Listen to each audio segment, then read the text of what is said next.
台南市永康国小盛大举办210个周年校庆，除了热烈的运动会、跟亲子趣味比赛之外，这天的午餐也相当特别。营养师精心推出象征喜事的拍糯米，佮搭配着台南8档历史的点心碰饼、空冬粿茶，让学生感受到传统的饮食文化。今天是我们永康国小115周年的运动会校庆，所以利用这天就是很热闹、办喜庆的方式，所以我们今天营养午餐会有我们台南在地的帕洛米，透过这个卤面来分享我们的喜悦。永康国小也用这美食来庆祝台南400档的来到。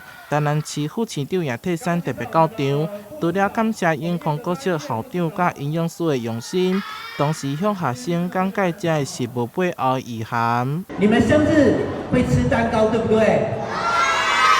啊，学校生日要吃什么？有糯米啊，卤面。那大家知道这个卤面过去是什么使用？有很多很多的故事啊。你们知不知道你们今天吃的面是什么面？